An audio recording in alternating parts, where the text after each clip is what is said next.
These are the things that I learned by reading the Bible so far, and I haven't read the full book, but I'm gonna make a couple of parts of this video. So far, I'm gonna give you the honest review of the Holy Book. And by no means I am not like a scholar, I'm not a priest, I'm not some extremely educated person in terms of the Bible and the religion, but I'm trying to get educated, and I would like to recommend to every single one of you out there to read the Bible, because I was just a lost kid before this. And after reading the Bible, I've gained so much clarity about life, about myself, and about everything. And even though you're not religious, even though you're some different religion, just give it a go. Just try it for yourself. I'm not like pushing it, but I'm just gonna share with you my experiences. So, the first thing I learned from reading the Bible is I experienced this change inside of me. I was no longer scared. Growing up, I was scared of the basic things every kid is scared of, like the dark, monsters, like spiders, things like this. And growing up, I kind of still felt scared and I felt unease when I was in the dark and I couldn't see anything around me, especially before falling asleep. When it was dark in my room and my brain, out of boredom, started imagining all these monsters and ghosts and demons, whatever. And right after reading the Bible, I've experienced this inner peace, this inner power inside of me, because I know that God is protecting me at all times. When you read the Bible, you actually experience God's love, and you actually realize that God is everywhere and every time and in everything. And when you think like that, you actually realize that God is basically beside you all the time. So whatever you're doing in this life, you can approach it like God sent you to do the things that you're doing right now. When I go into a room, I go with the confidence that God sent me there, because I literally feel like He's walking next to me, protecting me and guiding me to the right path. When you think about this, you will not be scared of anything. This literally gave me boosted my confidence, I literally feel this inner power. Like, can you imagine being protected from the all-powerful, like the guy, the thing that created this whole earth, this whole universe?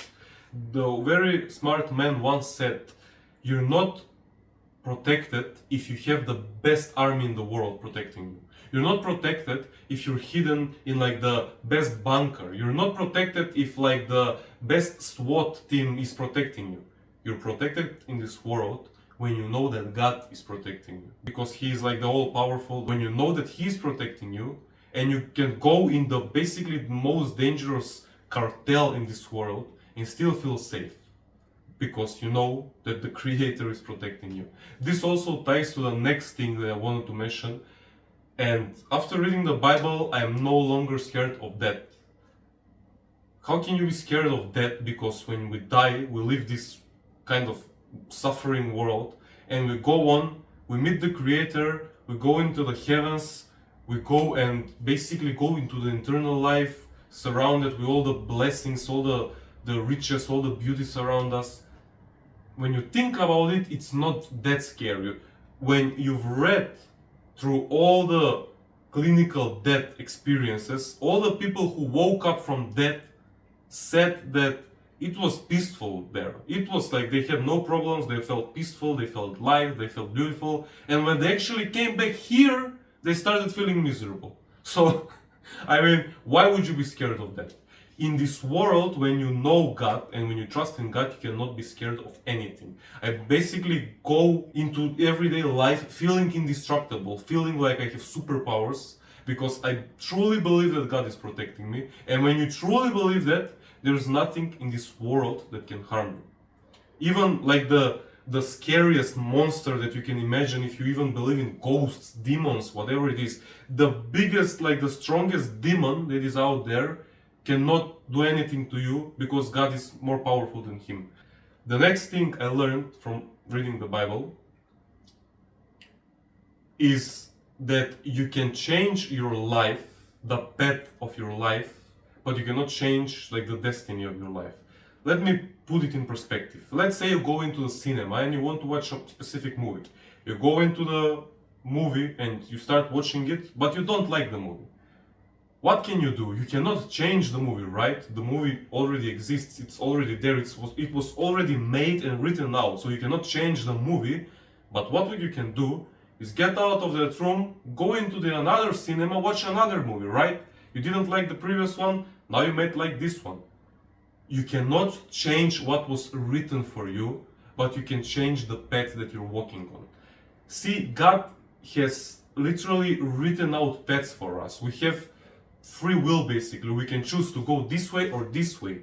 But whatever path we choose, it was already pre-written for us. So you cannot like escape your destiny, you cannot like cheat your way around. If you were meant to do this, you will do it. Whatever it takes, God will make sure that if it was meant for you to be a millionaire, you will be a millionaire. If it was meant for you to be, I don't know, a singer, you will be a singer.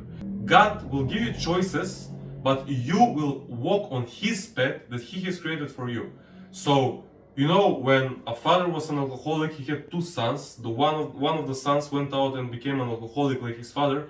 The other became the best doctor in the world. And when they asked both of the sons, how did one become alcoholic and the other doctor? They both said, well, because of our alcoholic father.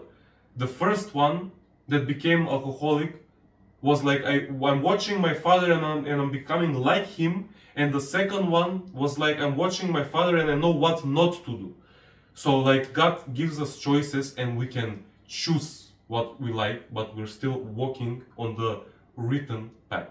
The next thing I learned after reading the Bible is, before actually reading, I thought that the Bible and the Christianity, the religion, was like us humans giving things to God and respecting God and believing in God and giving kind of sacrifices to God, because all of my life I went around churches and monasteries and I see all these people like praying, getting on their knees, fasting, not eating, doing all these things, like praising God so much. And I was like, what's in for these people? Like, are they doing this for like nothing in return? I was like, is this religion just me proving to God that I'm like some kind of like good boy, like me praying like however many times per day, or me fasting, like it's this holiday so we must not eat meat, like what's the point? But after reading the Bible, I actually noticed that we're not here to serve God, but we're here to get served from God, but at the same time serve. Like there is no like us just giving and not getting in return. When you give to God and when you believe in God and when you basically make the connection with God stronger, He will give you anything that you want. But there is this kind of stigma around Christianity where they think that because they're Christian and because God says there is not a place in the heaven for rich people, that right now in this world we must not want to become rich. And that's just so wrong. You can be the richest man in the world and do so much good in the world and still go to heaven. Like, how can a poor person help other people if he has no money? The richest person can literally help millions of people, but the poorest person cannot even help himself. He cannot basically avoid food for him. But the richest guy, he can provide food for millions of people, right? So I don't really like how they're thinking, like we should not try to attract wealth, we should not like try to get all the money and all the fame and all. Yeah, you should be honest and you should not lie and you should do all these things. But what's wrong with you wanting to live a better life? And basically by you living a better life, automatically if you're a good man, you will improve the life of the people around you. Ever since I became financially free, I've been improving and making the people around me better. When I was that broke, I was not doing that because I was dependent on them. They were helping me, and right now I'm helping them. So it doesn't make any sense. The religion of Christianity, how I look at it right now, is you have to thank God, you have to be appreciative, you have to acknowledge that He has given you everything, but this doesn't mean that you should not ask for more things, right? The other thing I learned from the Bible is that you can solve anything with love.